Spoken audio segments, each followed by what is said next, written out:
گرم دے بازار د دنیا ویخشک سودا کوي مگر زغافلا گنی حل تب جڑا کوي. ونعوذ بالله من شرور انفسنا ومن سيئات اعمالنا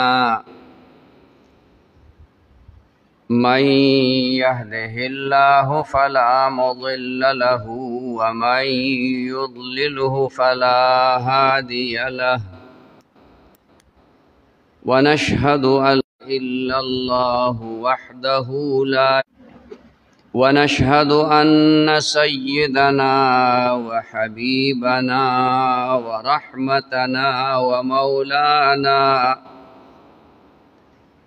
ورحمتنا ومولانا محمدا عبده ورسوله أرسله الله إلى كافة للناس بشيرا ونذيرا وداعيا إليه بإذنه وسراجا منيرا. أما بعد فأعوذ بالله من الشيطان الرجيم. بسم الله الرحمن الرحيم. لن ينال الله لحومها دماؤها ولكن إن الله وملائكته يصلون على النبي يا أيها الذين آمنوا صلوا عليه وسلموا تسليما. اللهم صل على سيدنا محمد وآله وعترته بعدد كل معلوم لك. اللهم صل على سيدنا محمد وآله وعترته بعدد كل معلوم لك. محترم و مسلمانان ورونو، دا د ذی میاش شروع دا آخری ورځې دي. دې نه وروستو ذوالحجې میاش شروع کېدونکې ده چې عام خلکو ته د لوی اختر میاش وایي. پاغے کې څه اعمال دي، احکام دي، څه مسائل دي او د دغه ورځو څه فضایل دي. احادیثو کې نبی علیہ الصلوۃ والسلام فرمایلی دي.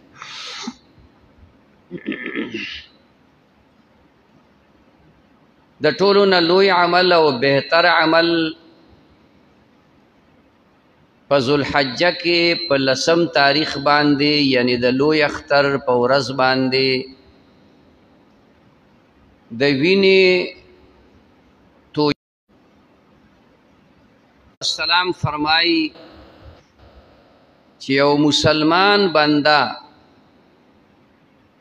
د لوی اختر په ورځ چې کوم عمل کوي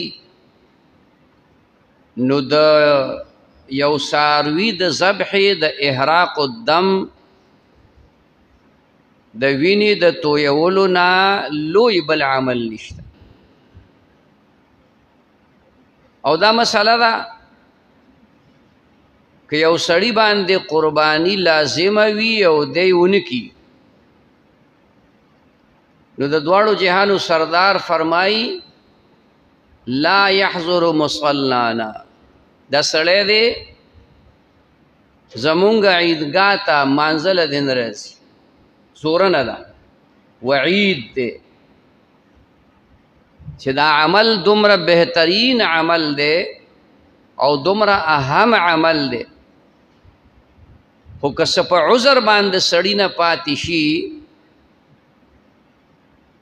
نو بیا پکار ده چې د قربانۍ څومره پیسې دي دا د اختر نه وروستو خیراتي کی چاله ورکی.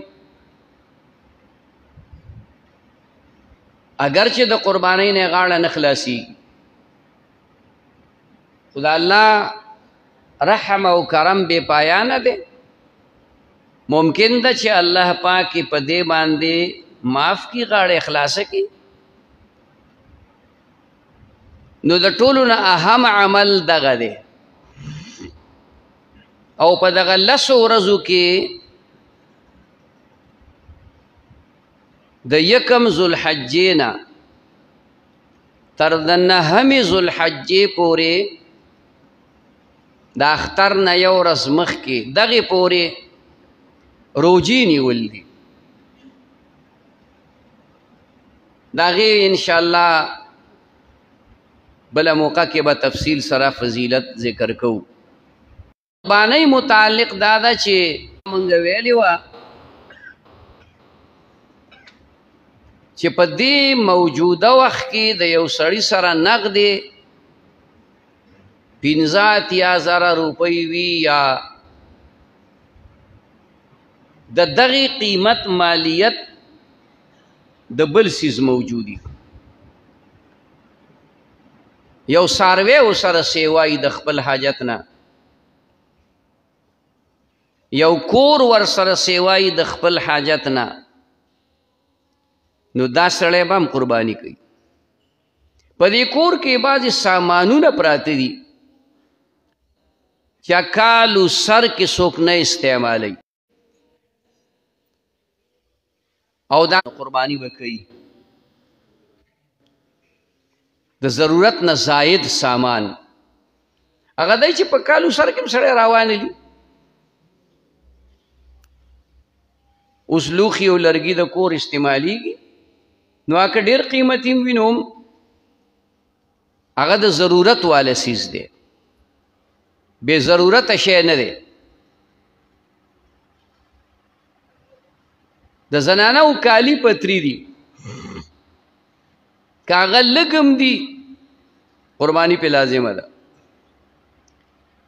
دا به یاد ساتئ چې د لږ معنا دا ده چې قیمت یې د روپو په حساب باندې 85,000 روپو ته رسي. 15,000 روپو ته قیمت رسی، نو دغه بنی آدم باندې که هغه نارینه دی او که زنانه ده قرباني پې لازمه ده کوي به.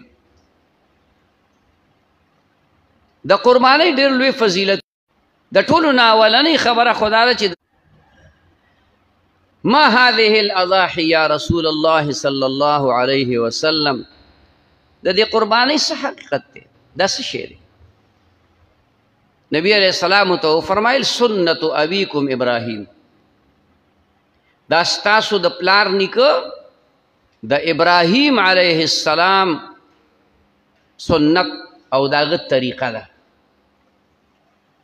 هغه د بچی قربانی پیش کړې وه، الله تی قبوله کړه، هغه بچی د ذبح نه بچ که او یو ګډ دا د هغه ته پورې هم داسې ده. اوس بچی به نه قرباني، څاروی به قرباني کې. نو په دې څاروي کې نور څه فایده ده؟ صحابه کرامو عرض کو، نبی علیہ الصلاۃ والسلام تو فرمایل بكل شعرة حسنه، د هر ویخت په سر الله تعالی یو نیکی درکړي.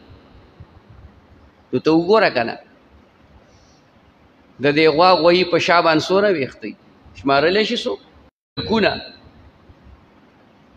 بیا هغې تپوس وکړو صحابه خو په دې عمل کولو کې ډېر لوی حیرت.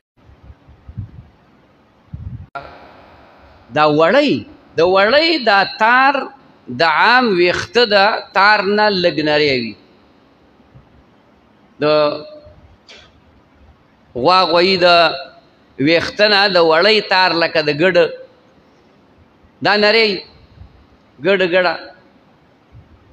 نو نبی اسلام په دې وړی هم دقت ملاوي، یعنی چې څومره وړی د دې ګډې او د ګډ په دې بدن ده د یوې وړی د یو تار په بدل کې الله جل شانه یو نیکی درکړي. نو په لکونو نیکۍ سړی د یو 100 روپو په خرچ کولو باندې وګټي د یو 100 روپو په خرچ کولو 10-12 زره. خو یو خبره زما یاد ساتئ زما وروڼو، اکثریت خلک دا وایي چې کله قرباني وشي هلکه ستاسو څونه غوښه ورسېده، هلکه ستاسو دا خو لږه وه مړه خیال کې راله. دا نیتونه مه کوئ ښه چې وستې کېږي نو ځان له اوښه لال کا، خو جدا خبره ده. ځان له سنډا لال کا، میخه لاله کا، غټه غوایې واخله، دا وکړه، خو جدا خبرې دي. خو چې داسې نه وي که نه وستې ورته پوره نه کېږي نو یو وړوکی څاروی واخله چې په غویین څاروي کې هغه د 2 کالو کم از کمي غاښې کړي که نه یې کړي، خو دا غاښ عام طور زموږ دا وروڼه په دې ګوري چې یاره دا غاښ چې یې کړي نو یقینا دا د 2 کالو نه سیوای غاښ عام طور باندې څاروی په 3 کاله باندې کوي. دا یقیني د یقین والي د وجې نه، او چې معلومي چاته د مخکې نه نو خو چې 2 کاله عمر د اختر د ورځې نه مخکې برابر شو نو 2 کسان په دې کې شریکېدی شي، لږه لږه غوښه به ورسي، خیر دی. خدای دې وس درکړي د الله نه غواړه چې ځان لس خوندر حلالې بیا نیت خالص د الله د رضا دپاره قرباني زه کومه دې دپاره کومه چې د الله د طرف نه یو حکم دی د جناب محمد رسول الله عمل دی چې هغې ټول عمر کړی دی، زه په دې بنیاد باندې کوم. بله دا ده چې بعضې خلک دا مسئلې ته پوسي نو زه هغه بنیاد باندې دا خبرې کوم. یو څاروی واخلي نو د څاروي اخیستو کې د ټولو نه مخکې دا مسله یاده ساتئ چې غټ څاروی تاسو واخلئ لکه غوین میخین څاروی، نو د اول نه په دې نیت اخلئ د هغې که 2 کسه شریکېدی شي د 2 کسو په نیت یې والئ. نیت د زړه سره تعلق لري، اراده قلبي د زړه ارادې ته ویلې. نو دا نیت وکړه د 2 کسو نیت دی وکړه، بیا که پکې برابر نه شو 5 شو 4 شو 3 شو 6 شو خیر دی. خو که تا په کمو کسانو په نیت باندې واغست او بیا پکې وروستو بل شاملې نو دا د حصو کې کمی راځي. اول در باندې 100 زره روپۍ حصه راتله او بیا چې پکې یو کس بل شامل کړي 10-12 زره حصه به راشي، نه بیا بل نه شامل د 2 کسو کې نو چې څو پکې برابر شو هغه ټیک ده. ښه بعضې خلک وایي هلکه قرباني دې نیولې ده او دادا نیولې، دادا قرباني نو غوښه خو د ټول کور دپاره ده، ته خو ځان له پلار هغه پنجابي نه چتا چاوې پلار دې راغی، هغه مې موږ خپله پلار جوړ شوی دی. اوس خو هر سړی په خپله پلار دی، د نصاب مالک دی، پیسې ورسره شته دی، ته به پیسې ورسره کم دي، دا ګران دي، دا اوړه ګران دي، او غوړي ګران دي، او چیني ګران دي، او که نه خو دا موبایل هم ګرانې دي. دونه موبایل چې زه خو چې ګورم دا هلکان وینم دونه غټې غټې موبایل یې ورسره. موږ ځان له ساده موبایل نشو اخیستی، په ساده موبایل باندې به هم 100 زره روپۍ خرچ کېږي، نو د هغې پیسې را سره نه وي چې ځان له ساده موبایل ووالو. او یاره دا هلکان چې ګورو څوک په یوه پوله ناست دي، څوک د لښتي په غاړه ناست دي، څوک د ونې لاندې ناست دي، او دغه څپېړې راوښکلي او لګیا یې پته نه لګي دا به د کوم ځای نه راځي. دا پیسې به دوی تر اسمان نه خدای نیغ په نیغه راغورځوي. هلکه وایي دا په څو دی؟ په 40 زره. هلکه په 40 زره موبایل خدای غر که په دې کې خود واده کېږي. 40 زره 13 زره 50 دا خو لکه هسې ځه لګي په څو به کېږي کې لکونو باندې هم کېږي، اورېدلي مې دي، مونږ اوس نه خبر نه یو. او چې غوړو چینو ته شي وي ګراني ده، نو ګراني خو ده ګرانۍ نه خو موږ هم چې کوم دی نو سر ټکوو. چې قربانۍ ته شي وي پیسې را سره نشته، دا 40,000 د موبایل دپاره کوم ځای راغلي. تاسو خیال ته راله؟ نو دا داسې نه کېږي چې یو سړی وایي دادا به قرباني کوي، دادا خو ځان له ډوډۍ خوري، بس ته مه خورا بدله خوري که نه. تا سره په خپله نصاب شته، ته به ځان له کوې، ښځه به دې ځان له کوي، انګور به دې ځان له کوي، زوی به دې ځان له قرباني کوي، پلار به دې ځان له کوي. دا د هر یو دپاره خپل عمل دی. لکه څنګه چې دا مونځ دا په هر چا باندې فرض دی، په پلارم فرض دی او په زویم فرض دی او په ښځه او په انګور او په دې ټولو فرض دی. نو دقه رنګې دا قرباني په ټولو واجب ده. او چې نه یو سره نو خو خلاصه خبره فقیر دی که نه، اخو محتاج دی چې د سره او سره نشته نه، نو نه په پلار شته او نه په زوی شته. خو چې شته او سره نو پلار به هم قرباني کوي، زوی به هم کوي، زامن به هم قرباني کوي.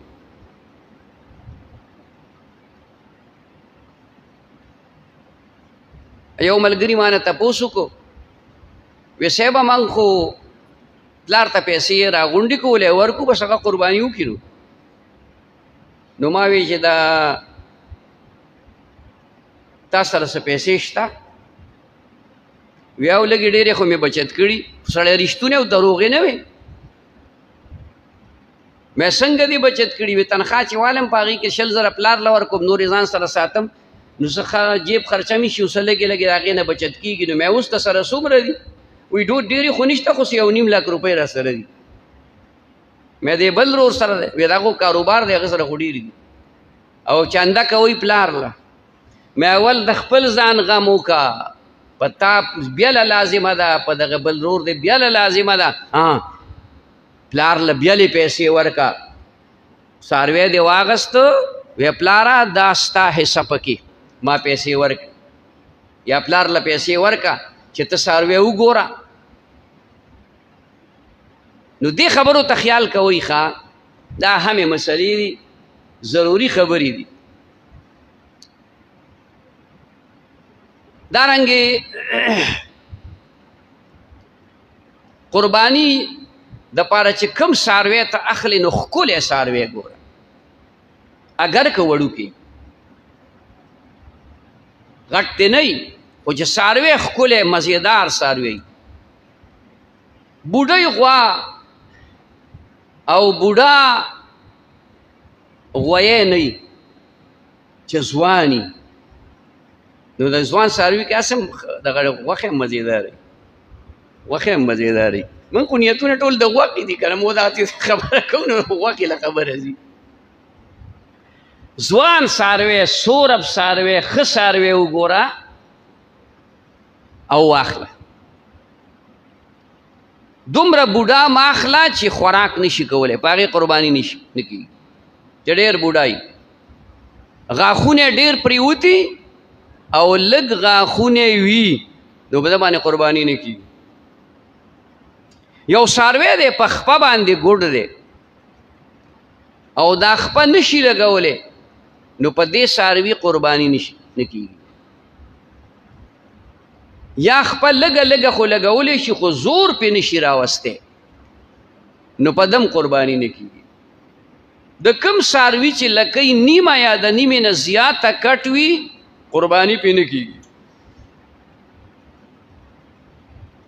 د کوم څاروي چې غوږ نیم یا د نیمې نه زیات کټ وي، قرباني پې نه کېږي. دا غوږونه خلک څه د علاج دپاره بیماري په دې سارو راځي، د هغې دپاره غوږونه کټ کوي. طریقه علاج دی، د علاج څه خپله اصول به یې د هغې. نو لکۍ چې نیمه کټي یا د نیمې نه زیاته، یا چې کومه دی غوږې کټي، یا په یوه خپه باندې ګوډي چې دی پې زور نشي راوستی، طاقت پې نشي راوستی، یا بله بیماري داسې په دې څاروي کې چې د هغې په وجه څاروی عیبجن شي. په خپله په دې سوچ وکړي، څاروی عیبجن شي، لکه په څاروي باندې پم لګېدلی پمن شوی نو د روغ څاروي په مقابله کې کمزوری هم وي ټپ ټیپ هم وي طاقت پکې نه وي خوراک هم صحیح نشي کولی نو داسې څاروي باندې هم قرباني نه کېږي که لږ ډېر معمولي غوندې پم پې لګېدلی یا لږ معمولي خارخي خو هغه ته د خاص زیات تکلیف نه وي واسه زما رایې ده په هغې خو کېږي خو زما رایې دا ده چې د څاروي نه ته تپوس کولی شي بهي تا تکلیف ډېر دی که لږ دی دا تپوس ته څوک کولی شي او چې ته ته اړو تپوس وکړې که نه مخکې وروستو ته درود شریف هم ووایې او ډېر په عاجزۍ او ادب او احترام کې تپوس وکړې چې څه یاره تا ته اشنا تکلیف ډېر دی که لږ دی تاله به جواب درکړي اول خو ستا په دې خبره نه پوهي د هغه ژبه بدله ستا بدله ده او که تاله جواب درکړي نو تا ته به یې څه پته ولګي بیا ته د هغه په ژبه نه پوهېږي نو دا لږه بیماري چې پکې نو د شریعت په روپ قرباني کېږي خو زم احتیاط ښه دا دی چې یاره ښه څاروی روغ څاروی واله د بیمار په ځای باندې روغ څاروی واله په سترګه باندې ړوند دی نو په ده قرباني نه کېږي سترګه باندې چې ړوند دي دا څاروی عیبجن شو نو په عیبجن څاروي باندې قرباني نه کېږي قیمت کم شو د عام څاروو نه د روغ څاروو نه قیمت کم شو په خسي څاروي باندې قرباني کېږي خسي څاروی خسي هغې ته وایي چې د هغه د خصوصیتین د هګۍ ټکولی شوي نو د دې سره څاروی ښه کېږي پخوا به خلکو غویه ټکو اوس هغه قسم د کار والا غویان هم نشته دی ټیټر او دا آلات نور یو څه بل څه دي خو څاروی به یې وټکول چې به یې وټکو به د ده نه به لشه ووته باد بتې ووتل دی به اوس نو د دې سره څاروی صحت په لحاظ باندې ښه کېږي نو په دې باندې قرباني کېږي هغه څاروی چې د هغه ښکر مات شوی او د پاسه دا کڅوړه دا ترې لرې شوي لاندې زخم پکې نه وي هغه کچه تیغ په دې کې دننه وي پکې نه وي راښکاره شوی نو پرې قرباني کېږي خو که دغه کچه تیغ مات شوی و کچه تیغ دننه پکې و کچه تیغي لکه د کرچي په شانتې که هغه مات شوی و نو بیا دا عیبجن شو دا څاروی لہذا بیا په هغې باندې قرباني نه کېږي دې خبرو ته سوچ پکار دی نو چې څاروی اخلي ښی لاندې باندې ګوره لکه یې هم ګوره لکه کله پورې چې کوم دی دا سوداګر دی ورپسې چې کومه دی چې د خدای نه یاره نه وي داسې سوداګر دی ورپسې پردی لکۍ ټکوي پردی لکۍ بل کال یو سړي میخه اخیستلې وه نو د هغې لکۍ نه وه نو چېرته د قصاب نه لکۍ غوښتې ده چې هلکه ته راکړه نو هغې په څه طریقې سره په هغې پورې یو ځای کړې ده په هغه میخې په هغه بونډۍ لکۍ پورې نو هغه چې ګاډي ته خېجولې هغه سړي دې لکۍ ته لاس کړی چې لکۍ ده سره پاتې شوه میخه نو دا لکۍ هم ګورئ لږه راکاږئ چې هسې نه چې مصنوعي لکۍ پردی لکیو پورې نه ټکوالي دوکې خو په دې زمانه کې شکر دې ډېرې دي که نه هر کار کې زمونږ دا کوشش وي مونږ بل له دوکه ورکړو خلک وایي پلانی مې سټ کې ووو اوس په دې نه دی پوه چې سټ کې دې ځان ووه خدای دې بې خو نه باسه بل اوس چې کوم دی دا په تا ورځ راتلونکې ده په سټ کې به اخرت کې به څه کې اوس خو به سړی په سټ کې ووې او ارزان سیز به پې ګران خرڅ کې قبر کې به څه کې سوال جواب کې به څه کې قیامت کې به څه کې هلته بیا سړی په سټ کې ووې هلته به تا ته د ستا د دې عمل بدله او سزا میلاویږي نو ان شاء الله د دې قربانۍ متعلق نور مسائل هغه به هم ذکر کوو او خلک تپوسونه هم کوي هغه به هم په سوال جواب کې ان شاء الله وایو ابا وایو ان شاء الله په خپل موقع باندې وخت لا شته که زندګي وا نو بیانو به ان شاء الله یا کوم ملګري تپوسونه کوي نو هغه سوال او جواب کې رستو نشست چې کوم د سوال او جواب وي هغې کې به ان شاء الله هغه بیانو او راتلونکي جمعرات په ورځ 30 جون ورپسې به د جمعې شپې ماهانه روحاني اجتماع وي ان شاء الله څنګه چې 13 هر میاشت کې کیږي ماهانه روحاني اجتماع ان شاء الله دا به آینده 30 تاریخ باندې د دې روانې میاشتې 13 تاریخ د زیارت ورځ وي او د جمعې شپه د مازدیګر نه تر ماسخوتنه پورې دا کوشش کوئ چې دغه کې حاضري کوئ دغه خالص مخلص یو دینی او روحانی پروګرامي په هغې کې د هیڅ چې کومه دی د چا نه پکې سیاسي خبري او نه پکې د دنیا خبري یو وخت خو زمونږ بغیر غیبته به تیر شي که نه یاره یو وخت خو به مو په نیکۍ کې تیر شي د درود شریف ختم به پکې وشي بیان به وشي هغه به واورېدی شي ذکر و اذکار به وشي نو دغه مجلس کې حاضري کوئ دا مجلسونه موږ په بار ځایونو کې کوو د کلي کې مو دې لپاره مقرر کړي چې د کلي دا خلک ورته راشي چې د کلي خلک ورته راشي یعنې بار خو دا پروګرامونه بلا شی پروګرامونه په هره میاشت کې څو پروګرامونه کیږي او په زرګونو باندې خلک پکې موجود دي هغه د لرې لرې وطن پورې موږ ځو او پروګرام خلکو کړی خو دا په دې ځای کې چې موږ کوو نو دې مقصد دپاره یې کوو چې د کلي دې خلکو ته خیر ورسي خو بدقسمتي وي چې څوک حاضري نه کوي دا غټ بدقسمتی د اوبو په خوا کې تږی ناست دي کمزوري ده عملی کمزوري ده ایمانی کمزوري ده الله دې زمونږ حفاظت وکړي نو دې 30 تاریخ باندې انشاءالله هغه د جمعې په شپه هغه انشاءالله روحاني ماهانه روحاني اجتماع وي الله دې موږ ټولو لا په هغې کې د شرکت توفیق نصیب کړي دعا وکړي ربنا اتنا فی الدنیا حسنة وفي الآخرة حسنة وقنا عذاب النار ربنا لا تؤاخذنا إن نسينا واخطأنا ربنا ولا تحمل علينا إصرا كما حملته على الذين من قبلنا ربنا ولا تحملنا ما لا طاقة لنا به واعف عنا واغفر لنا وارحمنا أنت مولانا فانصرنا على القوم الكافرين وصلى الله تعالى على خير خلقه محمد وعلى آله وأصحابه أجمعين آمين